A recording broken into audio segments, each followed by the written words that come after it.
Male infertility है क्या? Normal count 120 million मानते हैं। अगर वो 15 मिलियन से कम होता है तो हम कहते हैं काउंट्स कम हैं। किसी बहन को ये कैसे पता चलेगा कि वो इस प्रॉब्लम से, इस बीमारी से ग्रसित हो चुका है? कोई ट्रॉमा की हिस्ट्री है प्राइवेट पार्ट्स में, या फिर सेक्सुअल डिसफंक्शन है, इरेक्टाइल डिसफंक्शन है, प्रीमेच्योर इजैकुलेशन है। साल में स्पर्म काउंट धीरे धीरे कम हो रहा है। अगर किसी के स्पर्म काउंट कम है और कहते हैं कि उन स्पर्म की स्पीड ज़्यादा है, तो क्या तब भी किसी महिला को कंसीव करने में प्रॉब्लम आ सकती है? स्मोकिंग है, ड्रिंकिंग है, टोबैको है, और फिर स्लीप डिप्राइवेशन है, स्ट्रेस है, लैक ऑफ एक्सरसाइज है, जंक फूड है, प्रोसेस्ड फूड है। तो these multiple factors are leading to oxidative stress, और जिसकी वजह से there is a decline in sperm count. आजकल की भागदौड़ भरी जिंदगी में हम बहुत कुछ करना चाहते हैं, लाइफ में सक्सेसफुल होना चाहते हैं, एक अच्छा करियर बनाना चाहते हैं और मोस्ट इम्पॉर्टेंट लाइफ में गोल सेट करना चाहते हैं। लेकिन इन सबको करने के बीच कहीं ना कहीं हम अपनी लाइफ में अपनी हेल्थ को कहीं ना कहीं डायरेक्ट या इनडायरेक्टली हार्म करते हैं। और ये केवल एक महिला में नहीं, पुरुषों में भी देखा जाता है। आजकल ज़्यादातर आप देखते होंगे कि कई कपल्स ऐसे हैं जो इनफर्टिलिटी की प्रॉब्लम से जूझ रहे हैं, और उन 10 कपल में से आपको 5 कपल ऐसे मिलेंगे जिनमें मेल इनफर्टिलिटी की प्रॉब्लम होगी। और आज का हमारा मुद्दा भी यही है। हेलो दोस्तों, मैं हूं आपके साथ ज्योति श्रीवास्तव और आप देख रहे हैं सी न्यूज़ भारत। आज हम बात करने जा रहे हैं मेल इनफर्टिलिटी की, जिस पर ज़्यादातर मेल्स बात करने से घबराते हैं या फिर झिझकते हैं या फिर ये सोचते हैं कि मेरी फैमिली के सामने ये सारी बातें ना हो। तो आज हम इन पर खुलकर बात करेंगे। ये कैसे होता है, इसके उपचार क्या हैं, क्या क्या प्रोसेस होता है इसका, ये सब कुछ आज हम बात करेंगे। हमारे साथ इस वक्त मौजूद हैं दीवा आईवीएफ लखनऊ की डायरेक्टर और देश की जानी मानी gynaecologist doctor Vaishali Jain. Doctor Vaishali Jain, आपका बहुत बहुत हेलो स्वागत है। ज्योति, हेलो। टॉपिक से पहले, सबसे पहले एक डॉक्टर होने के नाते मेरा आपसे सवाल ये है कि आप एक डॉक्टर होने के नाते अपनी हेल्थ को कैसे मेंटेन रखती हैं? देखिए, हेल्थ को मेंटेन आजकल हमें पता है कि हमारा जो लाइफस्टाइल है उसमें बहुत स्ट्रेस है, स्लीप डिप्राइवेशन है, और हम तो डॉक्टर्स हैं तो हमारा तो थोड़ा स्लीप डिप्राइवेशन है ही।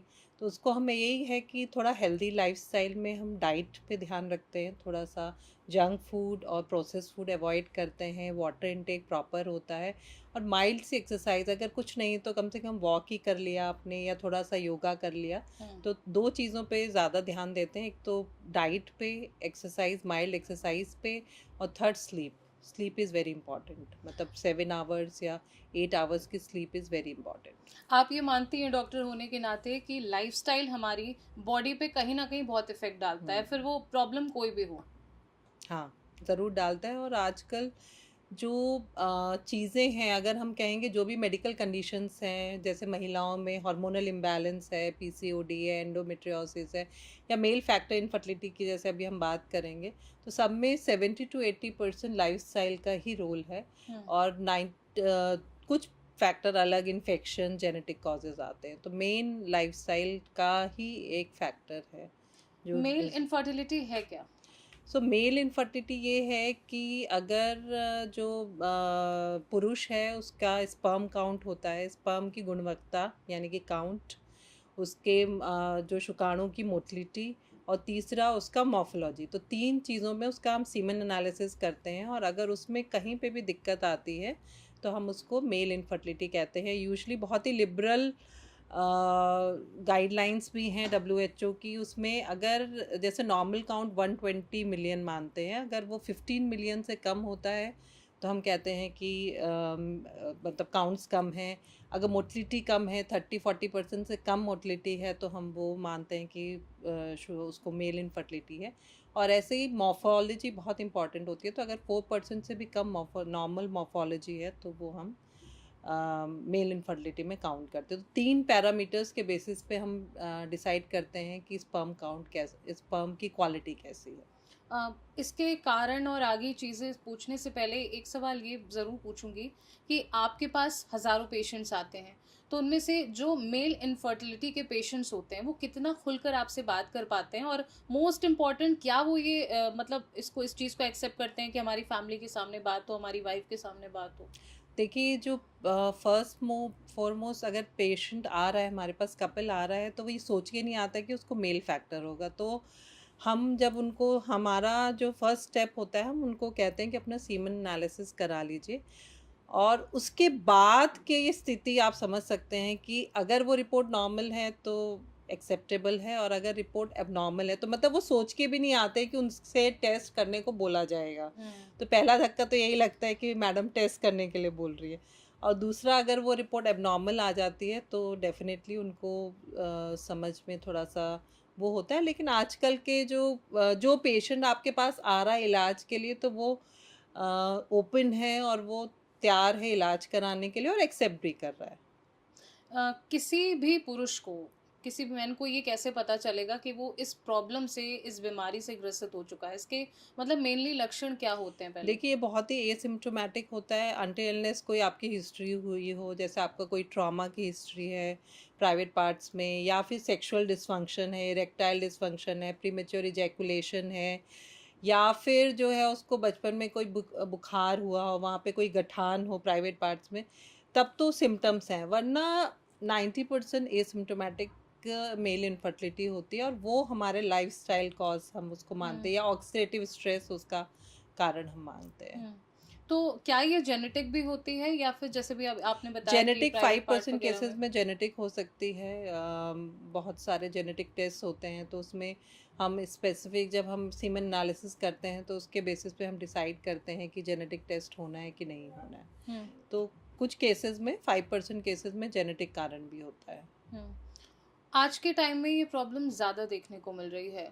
तो क्या लगता है इसका मेनली कारण लाइफ़स्टाइल ही है, या फिर देखिए एक WHO की स्ट्रेस भी अगर आप कहते हैं? गणना करें तो 40 साल में स्पर्म काउंट धीरे धीरे कम हो रहा है। आज से अगर हम 20-30 साल, 10-20 साल पुरानी बात करें, तो हम लोग जहाँ 25 मिलियन नॉर्मल मानते थे, फिर 20 मिलियन नॉर्मल मानने लगे, अब हम 15 मिलियन नॉर्मल लाएंगे।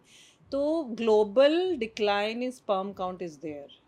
अब वो जो है, जब मेन फैक्टर्स जो समझ में आती है, क्योंकि बहुत चीज़ें जेनेटिक, इन्फेक्शन और बाकी चीज़ें तो वही हैं, उनका स्टैटिस्टिक्स में चेंज नहीं हुआ। जो ऑक्सीडेटिव स्ट्रेस है वो एक कारण सामने आया है, जो कॉज करता है मेल फैक्टर इनफर्टिलिटी। और ऑक्सीडेटिव स्ट्रेस के जितने भी हमारे गैजेट्स आजकल जो यूज़ हो रहे हैं, स्मोकिंग है, ड्रिंकिंग है, टोबैको है, और फिर स्लीप डिप्राइवेशन है, स्ट्रेस है, लैक ऑफ एक्सरसाइज है, जंक फूड है, प्रोसेस फूड है।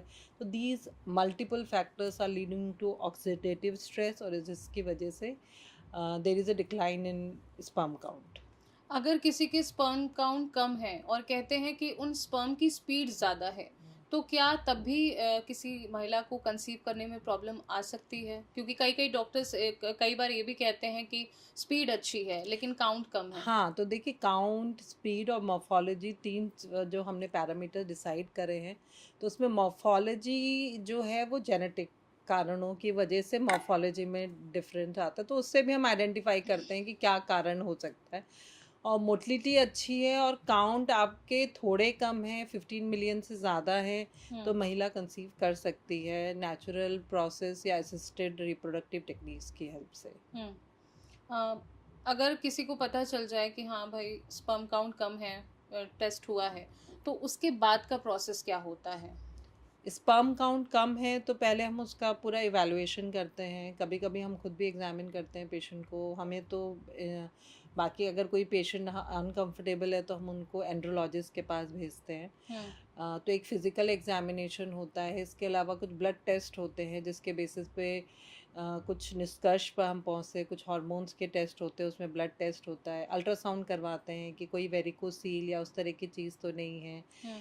और कुछ स्टार्टिंग में हम एंटीऑक्सीडेंट्स, विटामिन्स प्रिस्क्राइब करते हैं। और जो उनकी लाइफस्टाइल में फ्लॉज हैं, स्लीप पैटर्न कम है और स्ट्रेस ज़्यादा है, या कोई टोबैको या स्मोकिंग या उस तरह की कोई हैबिचुअल चीज़ें हैं, तो वो कहते हैं कि आप कम करिए। हम्म। तो काफ़ी हद तक 90% पेशेंट में इससे हमें रिज़ल्ट मिल जाता है। कहते हैं कि 72 टू 74 डेज में स्पर्म बनता है, तो इस बात में कितनी सच्चाई है? हाँ 3 महीने लगते हैं, हम्म। मतलब ऑलमोस्ट 2 ढाई से 3 महीने का एक साइकिल होता है हम्म। स्पर्म को पूरा अपना मेचुरेशन तक आने में। जब वो डेवलप होता है उसके बाद पूरा मेचुरेशन आने में हम्म। 2.5 से 3 महीने का टाइम लगता है। हम्म।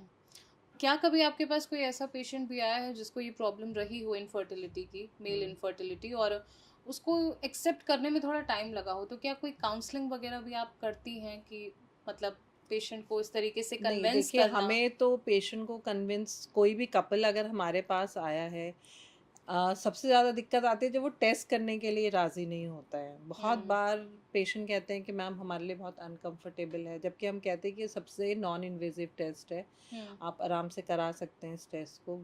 जबकि महिलाओं के जो टेस्ट होते हैं थोड़े एक दो टेस्ट इन्वेजिव भी होते हैं। हम्म। तो कुछ तो हाँ कर देते हैं, ओके कर देते हैं, और कुछ नहीं मना करते। तो वो उसमें हमारे लिए सिचुएशन बहुत डिलेमा होता है, बिकॉज हम खाली फीमेल को ट्रीट करके रिजल्ट नहीं दे सकते हैं। हम्म। तो हम उनको समझाते हैं कि भाई अगर आपको रिजल्ट चाहिए या किसी भी तरह का आपको चाहते हैं कि आपको पॉजिटिविटी मिले, हम्म। तो आपको ये टेस्ट कराना पड़ेगा। हम्म। तो मतलब उसके बाद एक एक रोड ब्लॉक की तरह वो काम करता है। अगर वो टेस्ट नहीं होगा तो वो एक रोड ब्लॉक की तरह हमारे लिए काम करेगा, क्योंकि हम कुछ हद तक तो महिला का ट्रीटमेंट कर पाएंगे और उसके बाद नहीं कर पाएंगे, क्योंकि इट्स अ कपल। मतलब अगर हम इसको स्टैटिस्टिक्स में देखें तो 20 to 30, मतलब 40% फैक्टर जो है मेल फैक्टर होता है, और 20 to 30% में दोनों मेल फीमेल दोनों होता है। तो कहीं ना कहीं पे रोड ब्लॉक हो गई। अगर आपको ट्रीटमेंट और रिजल्ट चाहिए तो आपको ये टेस्ट कराना ही पड़ेगा। अब तक आपके मेडिकल के करियर में आपने क्या मतलब ऑब्जर्व किया कि बच्चा ना होना किसी कपल को, वो सबसे ज़्यादा किस पे डिपेंड करता है, पुरुष या महिला? दोनों का इक्वल है पार्टिसिपेशन। जैसे मैंने कहा 40 40 एंड 20, तो दोनों का इक्वल पार्टिसिपेशन है। हाँ लेकिन जब भी हमारे पास कपल आता है तो पहले महिला, ऐसा उम्मीद करते हैं वो लोग कि महिला का ही चेकअप होगा, जबकि हम लोग फर्स्ट इंस्टेंट पे जब भी हमारे पास कपल आता है तो हम मेल फैक्टर भी चेक करते ही करते हैं, उसमें कोई दो राय नहीं है, हम करते ही हैं। हाँ वो बात है कि वो ना कराएं या थोड़ा एक्सेप्ट ना करें, बट हम we insist on getting that test done. अभी आपने सीमेंट टेस्ट की बात करी, तो क्या इसका भी कोई प्रोसेस होता है कि इसके पहले या बाद में आपको ये हाँ करना है, ये नहीं इसमें करना है? सीमन जो एनालिसिस होता है, हम ये पेशेंट को बोलते हैं कि आप 3 दिन तक आपका कोई इंटरकोर्स नहीं होना चाहिए और उसके बाद आप दे सकते हो। तो बहुत ज़्यादा ड्यूरेशन भी हो, मान लीजिए 1 month 2 months, तो भी हमारे को फॉल्स रिजल्ट्स मिलते हैं। और अगर मान लो एक दिन पहले का ही इंटरकोर्स हुआ और हमने सैंपल ले लिया तो भी हमें फॉल्स रिजल्ट मिलते हैं। बट और दूसरी चीज़ ये कि एक रिपोर्ट के बेसिस पे हम अपना डिसीजन नहीं लेते हैं। कम से कम 2 या 3 अगर एबनॉर्मल आई है तो हम 2 या 3 रिपोर्ट्स के बाद ही कुछ डिसीजन पे पहुंचते हैं कि हाँ उसको ये दिक्कत है। केवल लाइफस्टाइल को चेंज करके क्या इस प्रॉब्लम से बाहर निकला जा सकता है? देखिए लाइफस्टाइल, मैंने कहा 70 to 80% कारण है जिसमें मेल फैक्टर अफेक्ट हो रहा है, क्योंकि ऑक्सीडेटिव स्ट्रेस कहीं ना कहीं अफेक्ट कर रहा है। तो 70 to 80% लोग इससे बाहर आ जाते हैं। और 20% में जेनेटिक फैक्टर्स हैं, इन्फेक्शन है, वेरिकोसील है। तो वो बड़ी बड़ी चीज़ें बहुत ही कम लोगों में होती है। तो आप ये सोचिए कि जो मेन पॉपुलेशन है, अगर वो लाइफस्टाइल में अपना मॉडिफिकेशन कर लेगी तो काफ़ी हद तक ये प्रॉब्लम सॉल्व हो जाएगी। मेल इनफर्टिलिटी के क्या कोई सुपर फूड्स भी हैं जिनको मतलब एक मल्टीविटामिन्स के अलावा कुछ ऐसे सुपर फूड्स जिनको खाने से, जैसे लेडीज में कहते हैं पीसीओडी है, पीसीओएस है, तो ये खाइए बहुत फायदा करेगा, तो क्या इसके लिए नहीं भी कुछ है? देखिए, इसका में जो है हम लोग एक्स्ट्रा जेंथिन, हम्म। CoQ10, जो भी हमारे ऑक्सीडेटिव स्ट्रेस को कम कर रहा है, हम्म।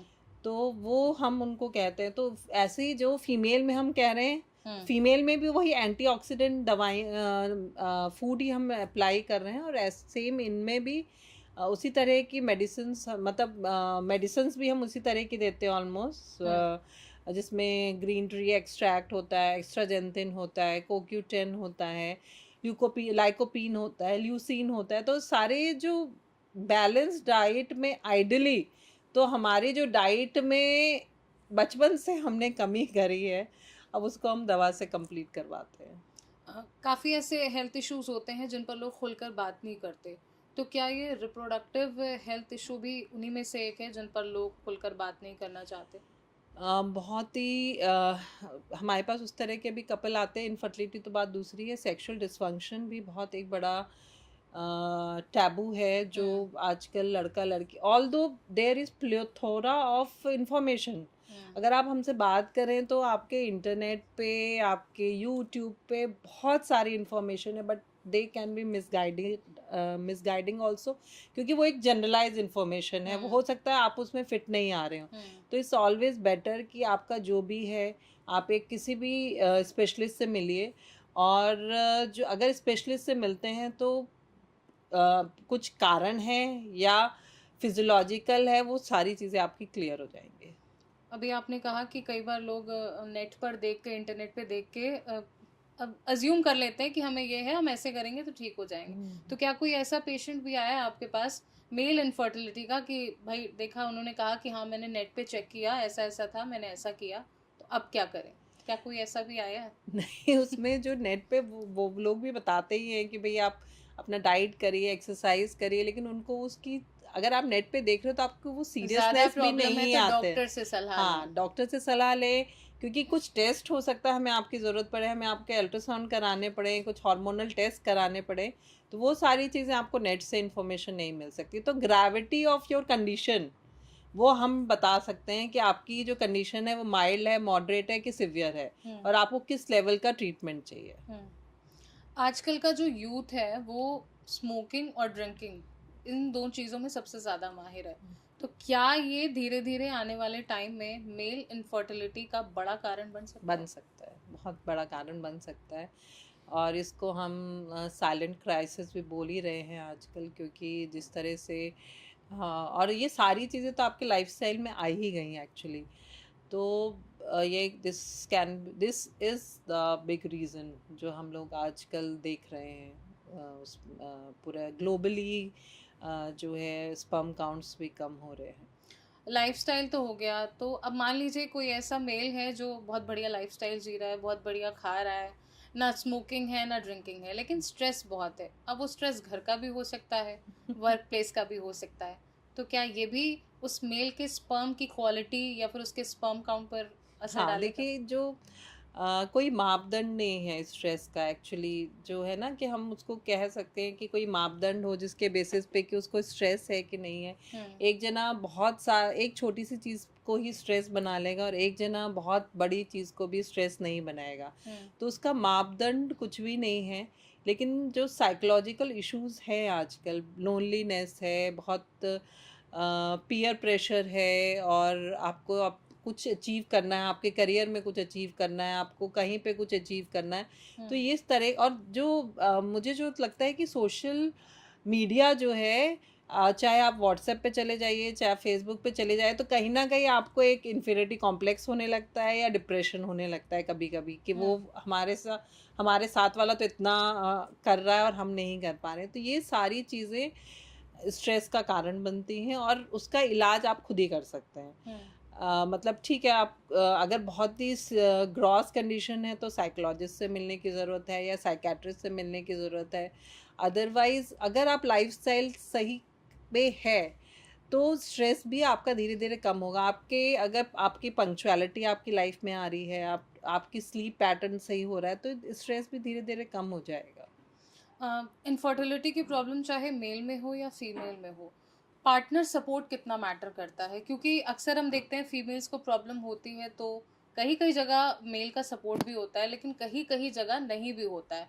अब फैमिली ताना मार रही है, हस्बैंड ताना मार रहा है, लेकिन अगर हस्बैंड में प्रॉब्लम निकल जाए तो क्या लगता है कि मतलब दोनों में ही पार्टनर सपोर्ट देखिए, कितना ये मैटर करता है? जो कपल, ये प्रॉब्लम कपल की है, पहली चीज़ हमें ये समझना है। और इसमें फैमिली को तो इन्वॉल्व करने की ज़रूरत ही नहीं है। आपका दोनों का आपसी मामला है, चाहे वो सेक्सुअल एक्टिविटी हो, चाहे आप बच्चे नहीं हो रहे, वो बात दूसरी है कि आजकल पेरेंट्स इन्वॉल्व होते हैं या परिवार पूरा इन्वॉल्व हो जाता है, हम्म, दादी से लेके सब लोग इन्वॉल्व हो जाते हैं।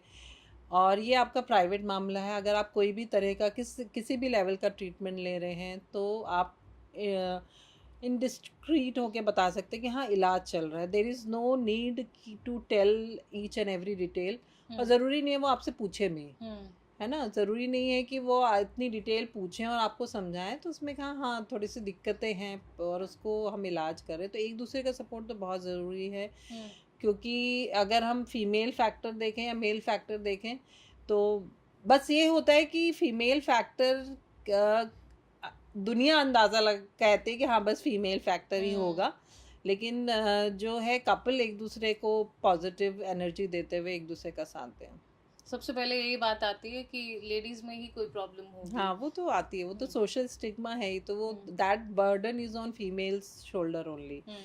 आप इसको डिनाई नहीं कर सकते, लेकिन बट ऑफ लेटली चीज़ें चेंज हो रही हैं। इनफर्टिलिटी के कारणों की वजह कारण जो भी हो, तो उसमें से जो है ये फिर रिजल्ट्स भी उस हिसाब से हमारे वो हो रहे हैं कि एक्सेप्टेंस भी बढ़ रही है। And now infertility is not a stigma या सोशल प्रेशर नहीं है, इट्स अ मेडिकल कंडीशन। तो उसको मेडिकल कंडीशन की तरह हम भी डील करते हैं और पेशेंट्स भी हमारे पास उसको मेडिकल कंडीशन के की फॉर्म में ही आके ट्रीटमेंट लेते हैं।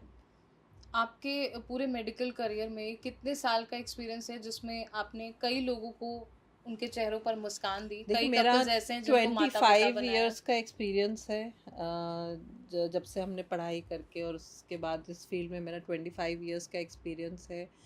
और अब तो ये है कि जो बच्चे पैदा हुए हैं वो भी आके मिलते हैं और बताते हैं कि अब हमारी शादी हो गई है, तो उस तरह इतना एक्सपीरियंस है कि जिसकी मम्मी का हमने इलाज करा, तो वो बच्चे आके हमसे अब मिलते हैं कि हाँ हमारी मम्मी का आपने इलाज करा था, उस तरह से। तो मेल इनफर्टिलिटी पे एक छोटी सी लाइन जो हमारे पुरुष दर्शक हैं, तो मोटा मोटा मतलब वो क्या समझें कि भाई अगर ऐसी प्रॉब्लम आ सकती है तो कैसे सतर्क रहें, आ गई है तो क्या करें सबसे पहले? देखिए अगर जो भी पुरुष हैं उनसे मैं यही कहूँगी कि एक चीज़ जो कॉमन है, आप उसमें ऐसा नहीं है कि आप अकेले हैं। 40% मेल्स में ये डिजीज़ है, इस सब ये कंडीशन है, तो ये एक्सेप्ट करिए कि आपको ये कंडीशन है और इसका सॉल्यूशन भी है, और सॉल्यूशन आपके पास ही है। चाहे वो लाइफस्टाइल मॉडिफिकेशन करिए या फिर आपको जिस भी तरह का हैबिट है, स्मोकिंग की है, टोबैको की है, और इस तरह की हैबिट को रिड्यूस करने की कोशिश करिए। 0% हो जाए तो बहुत ही बढ़िया है, लेकिन रिड्यूस करने की कोशिश करिए। और ट्रीटमेंट, हर प्रॉब्लम का सॉल्यूशन आजकल मेडिकल साइंस में आ गया है। तो अगर आपके जो स्पर्म काउंट्स नील हैं उसका भी सॉल्यूशन कुछ ना कुछ है, तो meet an expert and discuss your fears.